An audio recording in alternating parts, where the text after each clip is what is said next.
I'm gonna die. I'm gonna die historic on the Fury Road.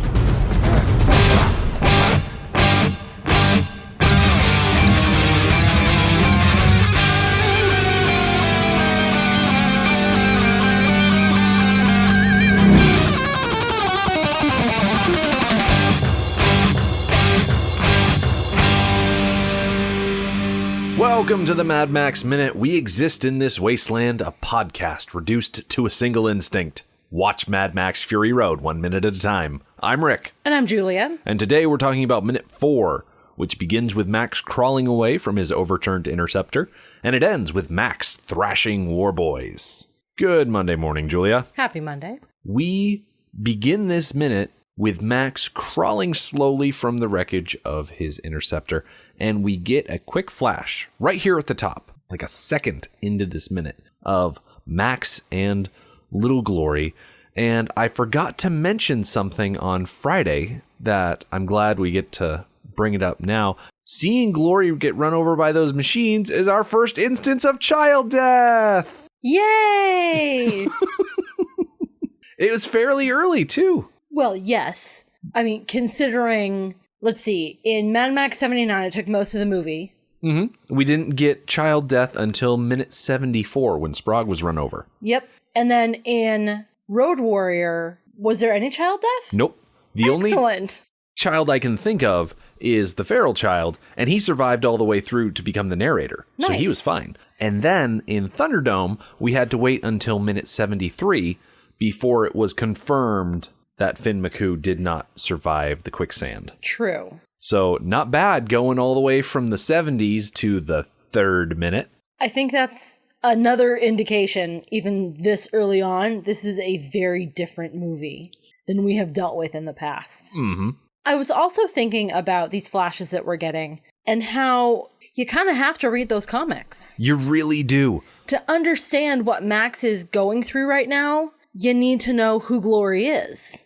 Yes, we understand that he is having a psychotic episode, but what that means to him, we don't know unless you know who Glory is. I was thinking about that same exact thing, and without that background, this is just some random little girl that is the manifestation of his trauma coming back to haunt him. Without the context of the comic, I think one would assume that this is his daughter. Which is probably why the guys over at Avalanche Studios messed up that detail in the very short flashback intro to the video game. Do you think they messed it up, or do you think that they assumed that the casual viewer would assume that Glory is Max's daughter? I've had a lot of time to think of it since I played the video game, and I honestly have no idea what they were thinking. I like the idea that they were rolling with the casual viewer's assumptions,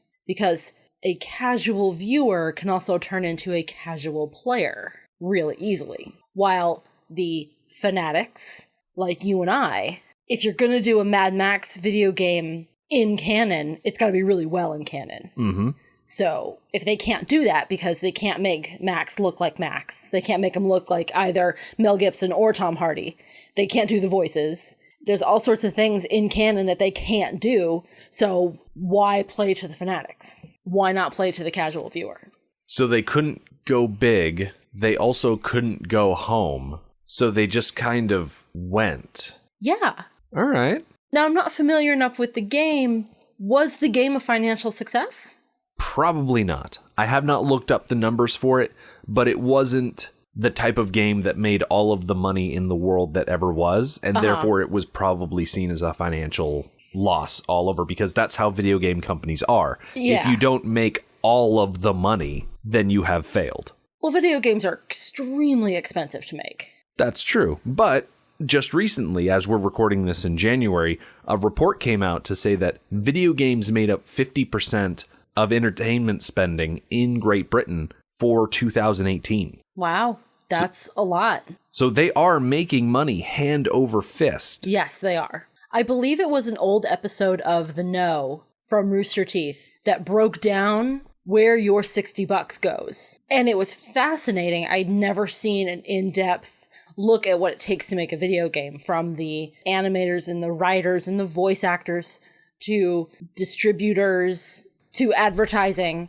that everybody gets a piece of this pie.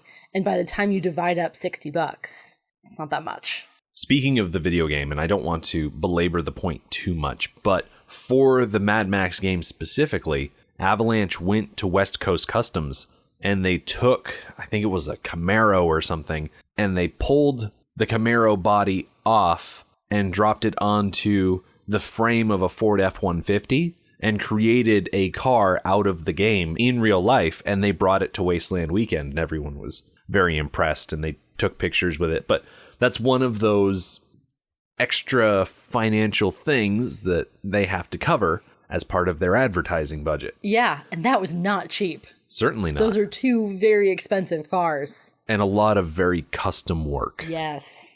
But going back to Glory and the supplemental material, I think the important thing here is that we're able to recognize that Max is in a different state than we left him at the end of Beyond Thunderdome. He was on a high then. He had some really good wins. He beat the bad guy. He helped the people escape. And here we are picking up with him at the beginning of Fury Road and being like, oh yeah, he's had a couple of losses along the way. So even if we don't have all of the backstory that's included in the comic book, we get through these flashes and these quick little scenes that, okay, there have been a few L's that have racked up on the one side of the column there. I feel like Max just can't catch a break. We have seen now 4 stories of what his life is like, but they're very isolated, and a great deal of time has passed. So we can only surmise, and the comic books certainly fill in a lot of those gaps, but we can really only surmise what life is like for him on a daily basis, outside of these 4 stories that we have. And I think this Max in this movie is really the one who exhibits the most mental damage. Max, from the end of Mad Max 79, he had just experienced the first tragic portion of his life, losing his best friend and then his wife and son. He just barely started down that path of madness, and it was a very quiet madness. It was a very introspective madness. And now, all these years later, that madness is coming out, and it's more violent and it's more prevalent. It's much more in your face. Like a mental tumor. Exactly. When you first start a tumor, it's not really causing a lot of damage. It starts small, it starts quiet, it starts hidden. And it's not until it starts bumping up against other things that you start to feel like you have problems.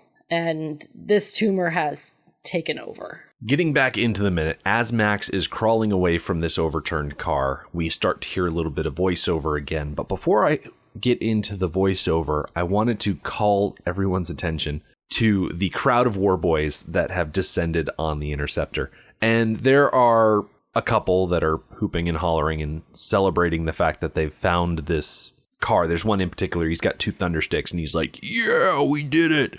But there's one that has hopped up on top of the Interceptor and is starting to poke around. And I think that's the bomb defusal war boy. He's getting on there trying to look for improvised trap devices, because that's the exact type of place that Max would put an improvised explosive device like we saw in Road Warrior. So yes, hooray, we flipped the car. Next step, let's make sure it doesn't blow up on us. Yeah, I think all this time in this post-apocalyptic world, more and more people have become like Max, both mad and very protective of their belongings, to the point of booby-trapping them. So I can't imagine that it's all that uncommon. Speaking of booby traps, there's a fun little joke in the comic book where Max is driving his little tuk-tuk car and he parks it in Gastown and someone comes up to harass him and they put their hands on his little 3-wheeled trike thing and Max is like, you better not move. I've booby trapped it. And so this guy stands there with his hands on Max's tuk-tuk all the way through the Thunderdome fight, through getting the rewards for it, all of that drama, and he comes back with this engine and the guy is still standing there with his hands on the tuk-tuk, and Max tells him to go away and he's like, no, it'll explode, and Max is like, I lied, there's no explosive on there, and he's like, oh, you tricked me. Yeah, because not only did he get to play a trick on a guy who was being annoying, but he also got a free guard for his car. Exactly. You had some frenzied dude saying, "Get away, it's gonna blow up. Don't make me move." Yeah, nice. Max does not get far with his crawling. A war boy comes up, puts their boot on his back, and then holds him down at the point of a gun, giving us the first glimpse at how many weapons we're going to be seeing in this movie. I was not able to properly identify what kind of rifle this was, but it is decorated with a tiny little animal skull on the barrel. Yes, it is. The barrel is sticking through the jaws, so it's got this little row of teeth around it. Mm-hmm. Adorable, as far as wasteland decoration goes. Right. Well, when all you have is what's scavenged, you scavenge everything. Mm-hmm. And so with the voiceover, Max says, "I exist in this wasteland, a man reduced to a single instinct, survive." So last week we brought up how after Road Warrior, Max's goal in life was to rebuild the Interceptor. He was going around existing in the wasteland with this task that he had given himself to finish. And I don't know exactly how much time has passed between the end of the comic book and what we see here at the beginning of Fury Road, but it could be that he put that car together, got it away from the buzzards, lost hope and glory, which appropriate names there, and then got back in his Interceptor and thought, okay, I have my Interceptor, I can be the Road Warrior again. I can be the guy that I was at the beginning of Road Warrior, driving around, getting gasoline, helping people, I guess. I don't know if he'd actually be in that mindset of I want to go out and help people, but he's always been at the back of his mind a cop. Yeah, I don't think he will ever completely shed that identity. Yeah, he may not want to help people, but I don't think his character would allow him to turn away from those people that really need him. Like, he'll try so hard. Like, if he can find an excuse not to go out of his way to help someone, I'm sure he'd do that. But I don't think Max is the kind of guy who could pass up an opportunity to gain something, even though it means helping people. Does that make sense? I feel like I'm dancing around a subject here that I can't put my finger on. I agree that it's something you can't quite put your finger on. It's something that we have been exploring for 3 seasons already. It's a major theme of this movie, so it's okay that you can't put your finger on it right now because we have 120 more episodes to explore that subject. Mm-hmm. Good point. I guess what I was trying to get to is that because Max doesn't have a task or something to strive for, I have to wonder if him talking about a man reduced to a single instinct, just survive, if he's lost that sense of direction that rebuilding the Interceptor gave him. I absolutely agree. I think that is the case. I think he has no more goals. Okay. I thought I felt a butt coming. No, I don't think so. I think I agree with you on that point. He seems a little aimless, although, which is another way of saying but, cars are never done. That's very true. You could have a perfectly brand new car. You drive it around for a little while. Guess what? You need an oil change. You drive around for a little while longer. You're going to keep needing oil changes, and then you're going to need new tires, and then you're going to need an alignment, and cars are never done. He can just keep working on his car. And it's entirely possible that he's got 3,000 miles till the next oil change. So for right now, in this moment, he doesn't have anything to do except survive until the next time his car needs an oil change.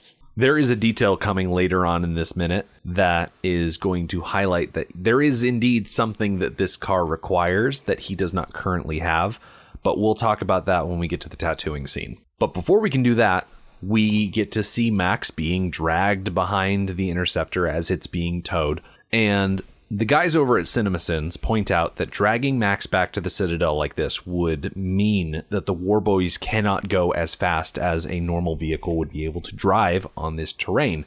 And they complained about, oh, this would drive me crazy. And well, it's really stupid. While I'm not saying that it's not going to be slow and that it's not going to get drawn out, I'm looking at the Interceptor get towed behind this thing. Now, considering it just got blown up, the fact that there are 2 tires intact that they can roll at all is pretty impressive. But the terrain they're rolling over is really rocky and really uneven. And if you can avoid going fast on that type of terrain, you can avoid throwing rocks around. So I think this is twofold. One, they get to have a little fun with Max. And two, they can ride in a fairly casual way back to the Citadel without having to worry about damaging a tire or throwing a rock and having it hit someone. It just doesn't strike me as them being in a big hurry to get back. Yeah, I don't buy it. I mean, cinematically, of course, it was the right way to go. It's a great moment in this minute. It takes us from one setting to another setting. It's perfect the way that it is. But practically, it's absolutely not. The fact that they have a dragging style tow truck rather than a flatbed style tow truck. I know they don't have a great deal of control over what kind of vehicles they have. But come on, you need a flatbed tow truck in this kind of world precisely because this style, with it dragging, with a car that's just been flipped over several times, you're right, they can't go fast. And their speed makes them vulnerable. To what? I don't know, but there's stuff out there. There are other factions and other cities. There are other territories. And them going slow like this makes them an easy target. Perhaps.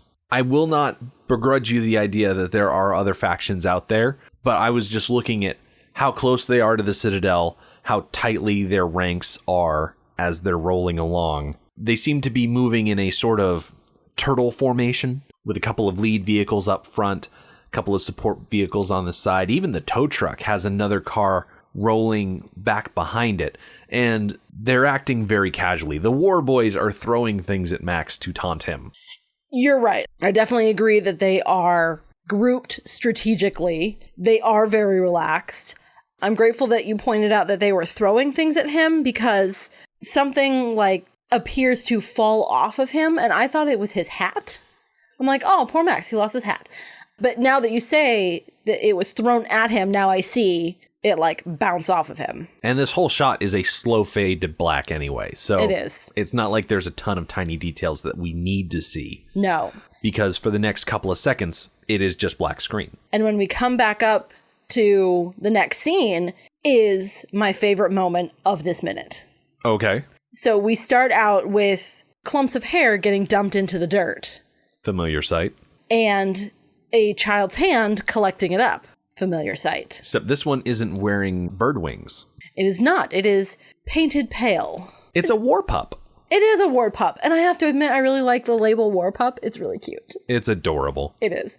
It's my favorite moment of this minute because it calls back so strongly and so obviously to Thunderdome. Mm-hmm. References to Beyond Thunderdome aside, I checked the listener submissions.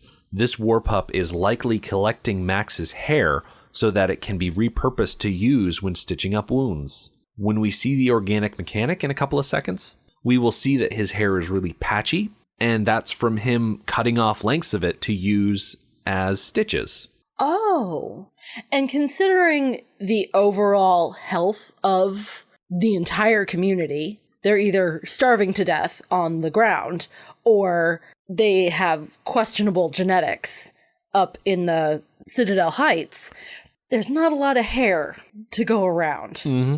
So it is a precious commodity. And that idea of precious commodities is also reflected in what happens to Max next. Okay, two options. Do you want to talk about Tom Hardy first, or do you want to talk about the tattooing first? Let's talk about Tom Hardy first, because I feel kind of late talking about Tom Hardy. Right, because we've seen him since last week, and now that we're just the two of us, I feel a little bit more comfortable going into talking about him. Yeah, we didn't want to waste our guests' time talking about mundane actor histories. Although I'm pretty sure Mark would have hung out with us even longer than we planned. Oh, definitely. It was the middle of the day for him. Max Rockatansky, as we mentioned in the opening credits, is played by Tom Hardy. IMDb lists his top 4 best-known roles as Eames from Inception, Bane from The Dark Knight Rises, Locke from the movie Locke. His first name was Ivan in that one, but I've been saying just single frame names. Anyway, you get what I'm trying to say. And then, of course, Max from Fury Road. Tom Hardy was born September 15th, 1977 in Hammersmith, London, England. His mother, Elizabeth Ann, is an artist and painter, while his father, Chip, is a writer. He attended the Drama Center in London along with fellow Oscar nominee Michael Fassbender. And at 24 years old, he made his television debut in the miniseries Band of Brothers, playing John Janovic. Following that role, he left his studies at the Drama Center and was subsequently cast as Twombly in Ridley Scott's Black Hawk Down in 2001, and he played the villain Shinzon in Star Trek Nemesis in 2002. Okay, I have seen 2 out of those 3 things, and I cannot pick him out. I've seen Black Hawk Down, and I have seen, what was the third one you said? Star Trek Nemesis. And I've seen Star Trek Nemesis. Can't place him. I've also seen Inception. Can't place him in that either.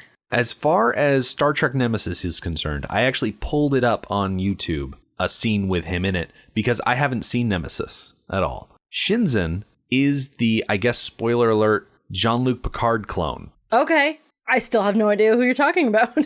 I'll have to show you a clip after we're done recording so that you can get a sense of who he was. Yes. It's incredibly disorienting to watch because he is so much younger. I imagine so. Since 2002, he's been working consistently in both television and movies. A couple of other movies that I did not mention before include 2004's Layer Cake, which was my introduction to Daniel Craig. He was the lead character in 2008's Bronson, which seems like an absolutely insane movie. And of course, he was in 2018's Venom, where he got covered in black alien goo as Eddie Brock. I never really know what to say about Tom Hardy, because he is such a prominent character in a movie that I love, in a franchise that I love. Like, to me, he's a household name. But when it comes to his other work, I'm just so unfamiliar with it.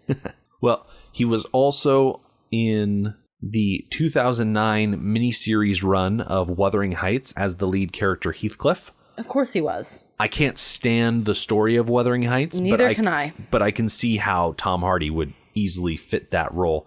Isn't Heathcliff like tall, dark, and brooding type? Yeah, but take Darcy and just make him even more of a colossal a-hole. Okay. I cannot stand Wuthering Heights.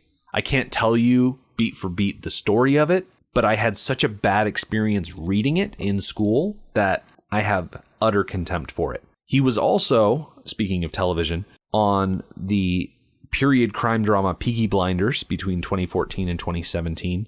And in 2017, he also was the lead in the TV show Taboo, which we watched the first season of. Yes, that was a weird show. It was a very weird show. But weird in an interesting way. I would have liked to see where it went. Now, I'm assuming they never made a season 2. They did make a season 2.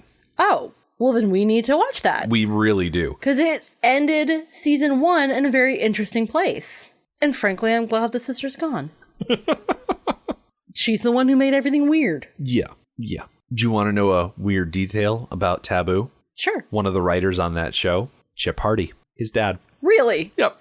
So his dad wrote a show that his son performed in where the character has sex with his sister. Yeah. Okay. Okay. Yeah, it was really weird to see. I pulled a couple of fun trivia things off of his IMDb page. He had a dog given to him when he was a teenager.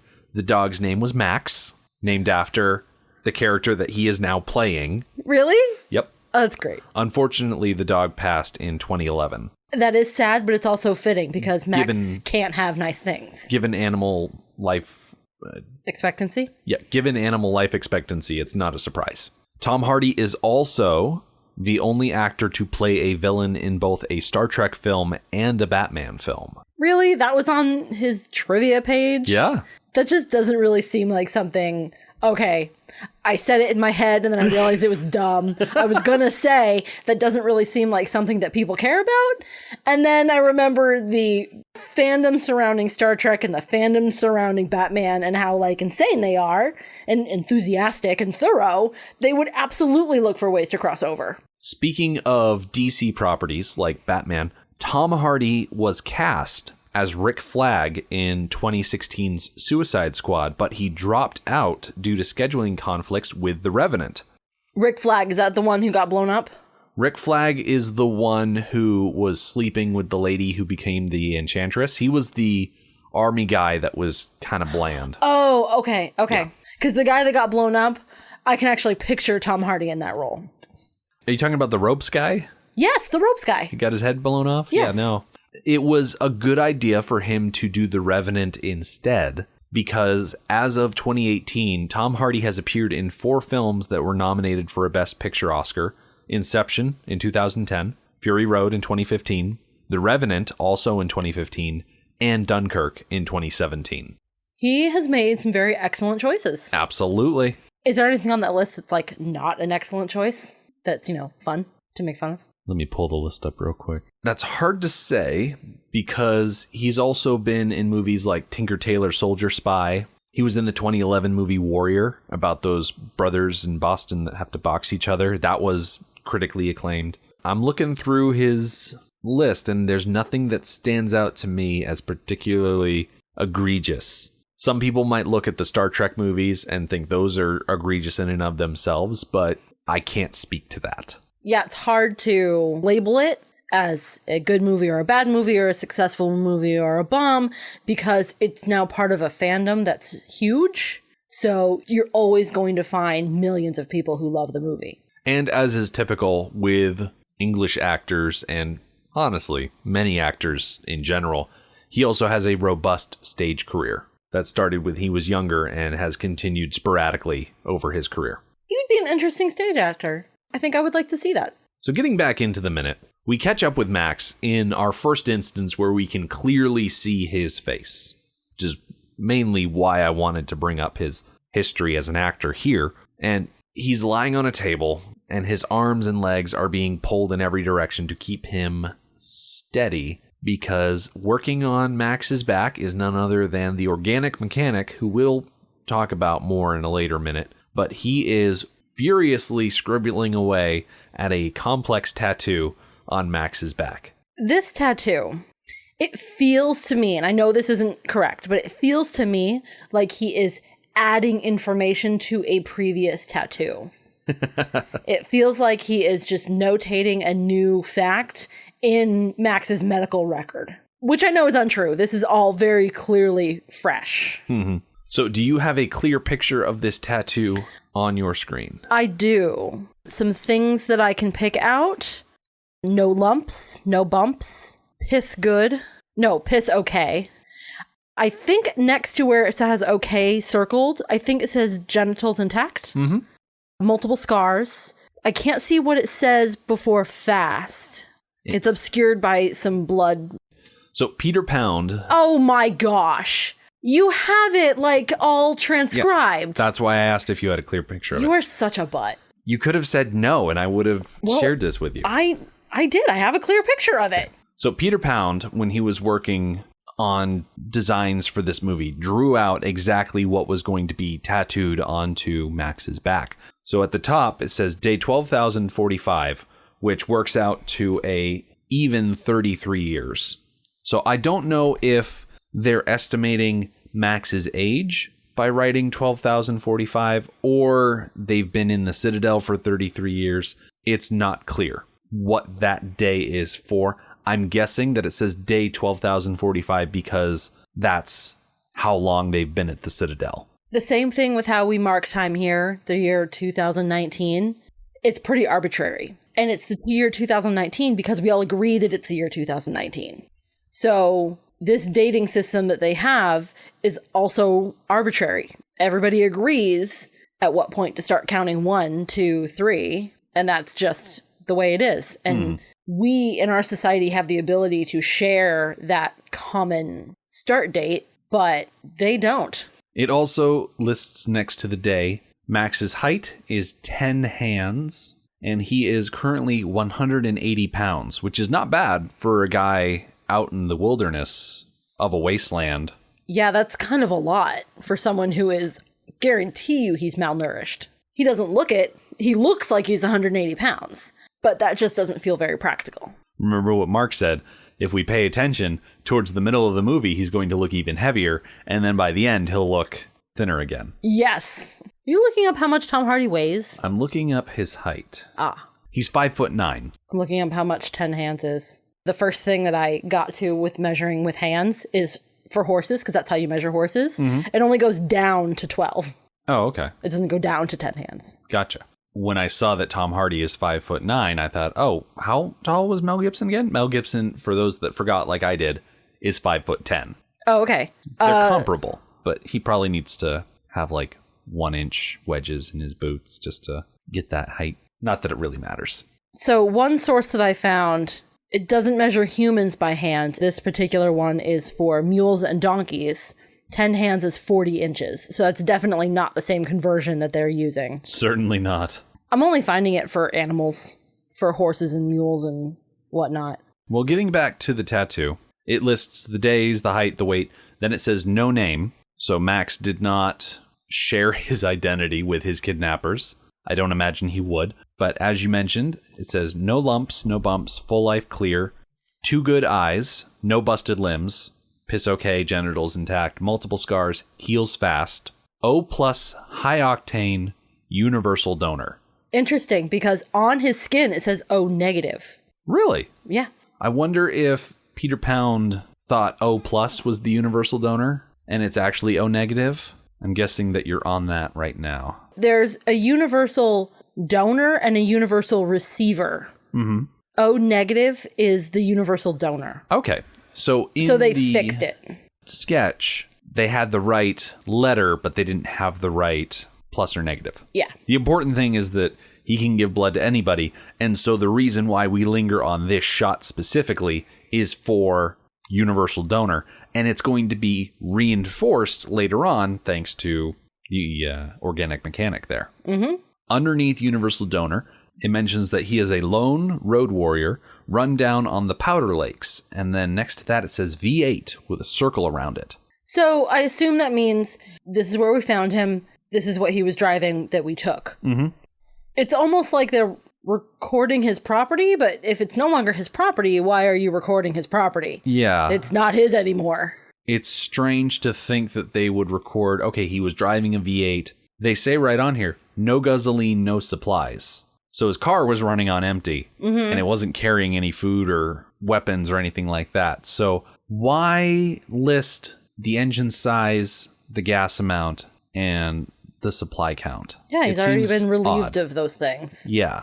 I also find interesting the label of a road warrior. We are so used to calling Max the road warrior. As if he's the only one. Yes, but no, he's not the only one. The label road warrior is a category of person who lives on the road, travels from resource to resource to resource, and that's what they do. We always thought that the wonderful thing about road warriors is that road warriors are a wonderful thing. They're, you know what? I was going to do the whole thing, and then I realized that I don't know how to translate the tops are made of the rubber, the bottoms are made of the springs. They're bouncy, bouncy, bouncy, bouncy, fun, fun, fun, fun, fun. But the most wonderful thing about road warriors is that Max is the only one. If I don't do the middle part, it doesn't quite work. But no, it doesn't. But you're going to leave that in anyways, aren't you? At the bottom of, or I guess top of Max's tattoo, because it is all written upside down weirdly, it says very specifically, isolate, psychotic, keep muzzled. Yeah, that sounds about right. He's about to prove their point. Exactly. Because they are finished with this tattoo. The organic mechanic seems to be cleaning up. And off to the side, we see that a war boy has lifted a red-hot brand out of the fire that bears the insignia of Immortan Joe, a skull inside of a burning ring. This feels like a roll credits moment. The way that the brand is bright orange and is centered on the screen for us to see so clearly. In my head, I go, roll credits. And it's great because we get shown off as it's lifting out, and then the war boy turns around and the brand returns to center screen just to enforce its importance here. Yes. I was looking through the art book for the movie, and they show about 10 variations on the symbol, but in the little blurb next to it, Peter Pound estimates that he and Colin Gibson, who was the production designer, drew up somewhere between 25 and 50 different symbols before George Miller settled on this one. Man, I would kill to have those rejects because this symbol is the inspiration for our podcast logo. Yeah, kind of shamelessly. Yes. Well, we wanted there to be no mistake Yep. as to what we talk about. and we put the microphone in the middle instead of the skull. It would be so awesome to have one of those rejected insignias to draw a little bit more inspiration from.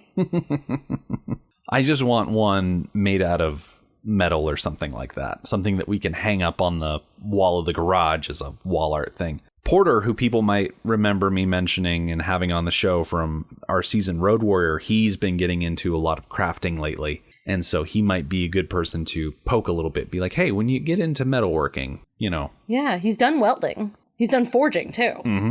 Okay. He's getting there. He is. As this warboy is approaching Max, he turns his head slightly as if his spider senses are tingling, which is weird because he doesn't have a symbiote attached to him. So how would he know these things prematurely? But I guess someone said something about a brand because he has reached the end of his patience. And so he gathers his strength, wrenches down on the chains, and just starts wrecking house. And I guess when you're done, you're done. I am finished being held down to this table.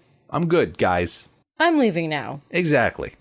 This feels like a very Max moment to me. I'm having trouble in my head paralleling it to something that's happened in previous movies. It just feels very Max. Mm-hmm.